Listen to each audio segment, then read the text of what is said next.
Welcome guys. GK MCQs MK channel में आपका बहुत बहुत स्वागत है। सब्सक्राइब कीजिए जीके एमसीक्यूज एमके चैनल को और पाइए daily multiple choice question physics chemistry biology. आज का हमारा टॉपिक है जीव एवं समष्टियाँ। क्वेश्चन किस प्रकार से बन सकता है, यहाँ लेवल क्या रहेगा वो हम यहाँ पर देख लेते हैं। पहला क्वेश्चन है आपका, प्रतिजैविकी प्रतिरोधी जीवाणु का प्रादुर्भाव इनमें से किसका उदाहरण है? अनुकूलीकरण, ट्रांसडक्शन, किसी समुदाय में पूर्व स्थित विभिन्नता, अपसारीक्रम विकास। इसका राइट ऑप्शन सी, किसी समुदाय में पूर्व स्थित विभिन्नता। नेक्स्ट, डीएनए को देखने के लिए प्रयोग में लाया जाता है इथिडीन ब्रोमाइड, एनिलीन ब्लू, स्क्रेनिन, इनमें से कोई नहीं। डीएनए को देखने के लिए प्रयोग में क्या लाया जाता है गाइस? क्योंकि ऐसा तो दिखेगा नहीं, तो कुछ ना कुछ तो यूज में लाया जाएगा ना डीएनए, ठीक है। तो इसको देखने के लिए क्या यूज में लाया जाता है? इथिडीन ब्रोमाइड, याद रखना, इथिडीन ब्रोमाइड उपयोग में लाया जाता है डीएनए को देखने के लिए। नेक्स्ट, निम्न में से अकार्बनिक पदार्थों का प्रयोग करते हैं? स्वपोषी, अपघटक, मर्तोपजीवी, विषमपोषी। निम्न में से अकार्बनिक पदार्थों का प्रयोग करते हैं? इसका राइट ऑप्शन हो जाएगा आपका स्वपोषी। क्वेश्चन सारे इंपॉर्टेंट है, लाइफ टाइम काम आने वाले ही आपके। अत्यधिक निक्षालन के फलस्वरूप फेरस तथा एल्यूमिनियम धनी मृदा कहलाती है? लेटराइट, अपघटक, मर्तोपजीवी या फिर विषमपोषी। इसका राइट ऑप्शन हो जाएगा लेटराइट। कुछ कुछ तो आ रहा होंगे ना आपको इसमें से, अच्छी बात है। अगर नहीं आ रहा हो तो चैप्टर पढ़ के अगर आप आंसर दोगे तो बेस्ट रहेगा। आयु संरचना का ज्यामितीय निरूपण किसकी विशिष्टता है? जैविक समुदाय, समष्टि, भूदृश्य, परितंत्र। आयु संरचना का ज्यामितीय निरूपण, राइट ऑप्शन इज समष्टि।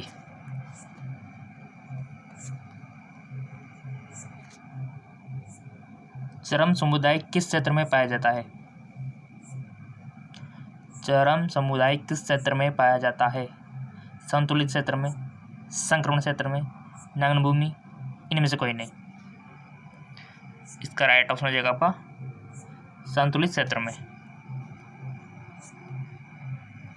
किसी जाति के कार्य क्षेत्र वाला आवास इसका बनाता है? स्थलाकृति, पोषण स्तर, बाउंड्री, पर्यावरणीय निक्के।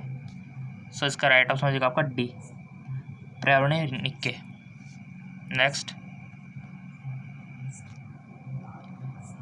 अधिकतम वृद्धि दर पाई जाती है? लैंगिक अवस्था में, एक्सपोनेंशियल अवस्था में, स्थिर अवस्था में या फिर सेनेसेंट अवस्था में। इसका राइट ऑप्शन हो जाएगा आपका बी, एक्सपोनेंशियल अवस्था में। नेक्स्ट,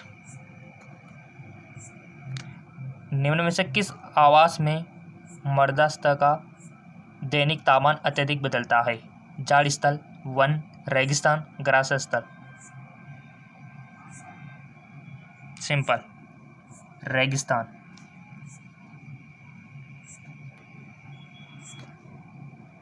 विज्ञान जो आनुवंशिकी को पर्यावरण से जोड़ती है क्या कहलाती है? और आपको पता होना चाहिए कि कौन सी चीज़ में किसका अध्ययन किया जाता है, बहुत इंपॉर्टेंट है, बहुत ज़्यादा।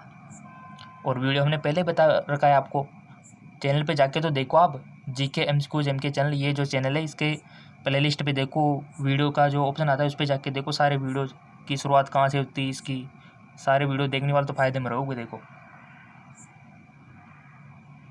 विज्ञान जो आनुवंशिकी को पर्यावरण से जोड़ती है, पारिस्थितिकी, पारिकारिकी, जाइकोलॉजी या फिर आनुवंशिकी।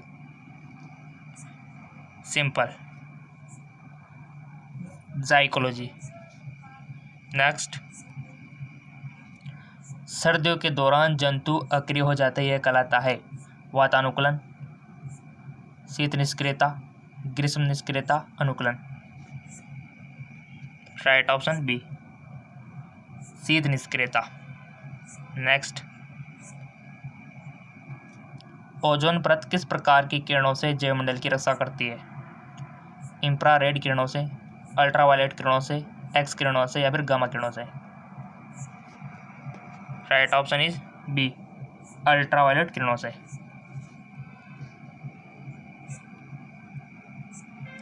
कवक मूल उदाहरण है अपघटक का, अंतःपरजीवित का, सहजीवी संबंध का, बाह्य परजीवित का। बहुत अच्छा क्वेश्चन है। क्वेश्चन तो मिलते रहेंगे आपको, बस लाइक करते रहो आप। रोजाना डिफरेंट टाइप क्वेश्चन आपको मिलते रहेंगे, फिजिक्स, केमिस्ट्री, बायोलॉजी के। और आप खुद भी बता सकते हो कि इस टॉपिक पर हमको एमसीक्यू चाहिए। हार्मोन पे ऑलरेडी बना दिया, विटामिन पे बना दिया, पादप हार्मोन पे बना दिया, पाचन तंत्र पे बना दिया, कोरोना वायरस पे बना दिया, और रेस्पिरेटरी सिस्टम पे बना दिया। कुछ और छूट गया हो तो बता देना जिस पे आपको चाहिए। कवक मूल उदाहरण है तो इसका राइट ऑप्शन हो जाएगा आपका सी, सहजीवी संबंध।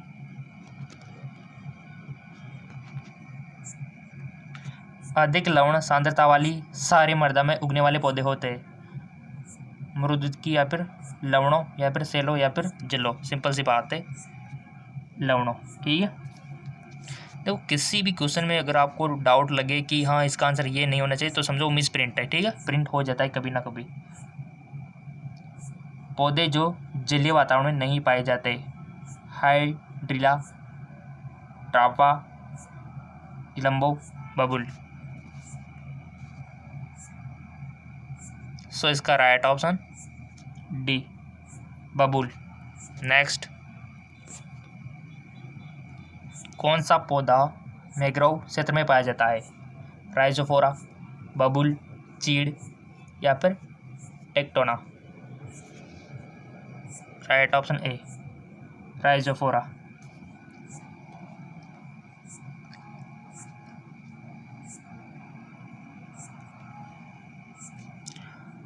वायु द्वारा हस्तांतरित मृदा होती है? वायु द्वारा हस्तांतरित मृदा होती है एलुवियल, ग्लेशियल, कोलुवियल, इओलिन।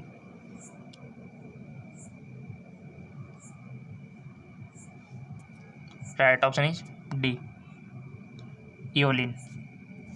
नेक्स्ट, जैव व्यवस्था में सबसे सुस्पष्ट इकाई को क्या कहते हैं? कोशिका, उत्तक, अंक, जीव? राइट ऑप्शन जीव। ठीक है। किन कारणों से आबादी सदा परिवर्तनशील होते हैं? भौतिक, जैविक, दोनों, इनमें से कोई नहीं? राइट ऑप्शन इज सी, दोनों।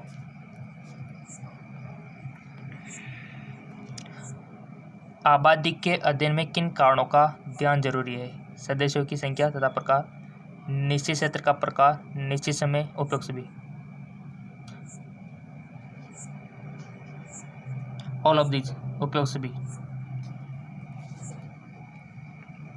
क्वेश्चन में कोई कमी नहीं आएगी गाइज। क्वेश्चन तो हम आपके लिए बनाते रहेंगे, मेहनत करते रहेंगे। अगर ये भी कम लग रहे हो तो जेके लोन जॉब चैनल है, इस पे जाके भी प्रैक्टिस कर सकते हो। यहाँ पर भी आपको रोजाना मल्टीपल चॉइस क्वेश्चन मिलेंगे। लिंक नीचे दिया हुआ है इसका भी। हवा के वेग को किस यंत्र द्वारा मापा जाता है? Anemometer, hydrometer, lactometer, autometer? Simple, एमोनोमीटर।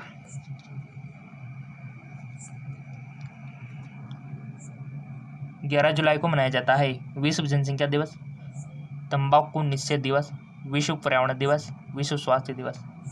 11 जुलाई को याद करो, आ गया? सिंपल, विश्व जनसंख्या दिवस कब मनाया जाता है? 11 जुलाई को। अगर यही क्वेश्चन पूछ लिया जाए कि विश्व पर्यावरण दिवस कब मनाया जाता है, फिर पूछ लिया जाए कि विश्व स्वास्थ्य दिवस, फिर तंबाकू निषेध दिवस, फिर HIV एड्स दिवस, फिर क्या बताओगे? महिला दिवस, फिर ये चीज़ आपको पता होनी चाहिए। अगर नहीं ये पता तो वीडियो हम बना देंगे कि कौन सा डेट को कौन सा दिवस मनाया जाता है, ठीक है। नेक्स्ट, कोई भी हेल्प चाहिए तो बता दिया करो गाइस कमेंट में।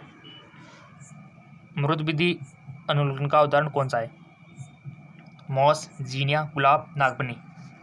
सिंपल, नागफनी। नेक्स्ट, मानव जनसंख्या का अध्ययन कहलाता है? Psychology, demography, biography, calligraphy. मानव जनसंख्या का अध्ययन कहलाता है सिंपल डेमोग्राफी। साइकोलॉजी जानते हो ना, ठीक है, क्या होती है पता होनी चाहिए। साइकोलॉजी भी क्या होती है, कौन सी लॉजी क्या होती है, ये चीज़ आपको पता होनी चाहिए। पौधे जो चट्टानों पर उगते हैं कहलाते हैं? ओक्सेलोफाइट, लिथोफाइट, एरियोफाइट या फिर halophyte. Right option B,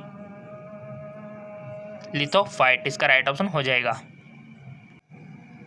next, moss का पौधा शुष्क वातावरण में अपना जीवन चक्र पूर्ण नहीं कर सकता क्योंकि पानी की कमी के कारण, वायु निषेचन के कारण, पानी की अधिकता के कारण, इनमें से कोई नहीं। मॉस का पौधा शुष्क वातावरण में अपना जीवन चक्र पूर्ण नहीं कर सकता। क्यों नहीं कर सकता? अगर आपको पता होगा इसका जीवन चक्र तो आप बता दोगे कि किसके ऊपर डिपेंड करता है। सिंपल, पानी की कमी के कारण, ठीक है, यानी कि इसका जीवन चक्र पानी के ऊपर डिपेंड करता है। अगर वातावरण शुष्क हो जाएगा तो फिर कैसे हो पाएगा पूरा, राइट। नेक्स्ट, छिपे हुए रंध्र किसमें होते हैं? वो बहुत अच्छा क्वेश्चन। छिपे हुए, जलो, अस्लो, समो या फिर ऑप्शनो। सिंपल, स्थलोद्भिद, ठीक है। नेक्स्ट, आयु रचना की रेखीय प्रदर्शन किसका लक्षण है? भूमि अपर्दन, पारिस्थितिकी, जैव समुदाय, जनसंख्या। और रही बात आपके आंसर की, आपके क्वेश्चंस की, आपके डाउट की, तो आप फेसबुक इंस्टाग्राम पे भी बता सकते हो। लिंक हमने डिस्क्रिप्शन में दे रखा है। वहाँ पर आपकी कोई भी इंक्वायरी हो, कोई भी पूछना हो, इंस्टाग्राम पे पूछ सकते हो। 100% जवाब आपको मिलेगा, राइट। और पोस्ट जो हम डालते थे लेटेस्ट वो भी आपको मिलती रहेगी वहाँ पे इंस्टाग्राम, फेसबुक पे। फॉलो कर लेना, लिंक नीचे दिया हुआ है। इसका राइट ऑप्शन हो जाएगा आपका डी, यानी कि जनसंख्या, ठीक है। टिड्डा क्या है? उत्पादक, प्राथमिक उपभोक्ता, दोनों, इनमें से कोई नहीं। राइट ऑप्शन हो जाएगा आपका सी, ए और बी दोनों, राइट। नेक्स्ट, जनसंख्या अधिक होने से क्या होता है? आय में कमी होती है, जमीन में कमी होती है, खनिज पदार्थों की कमी होती है, या फिर सभी होता है? बताइए। अगर मान लो जनसंख्या बढ़ रही है, अधिकता हो रही है, तो किसकी कमी होगी? आय की, जमीन की, खनिज की, ऐसे क्वेश्चन बनते हैं, यानी कि आप खुद कंफ्यूज हो जाओगे। सो सिंपल, इसके राइट बात है सभी की, यानी कि आय की भी होगी, जमीन की भी होगी और खनिज पदार्थों की कमी होगी। ऑल ऑफ दिस, इसका राइट ऑप्शन हो जाएगा। और जो हमने लिंक बताया वो नीचे डिस्क्रिप्शन में दिए हुए हैं, जाके देख लो।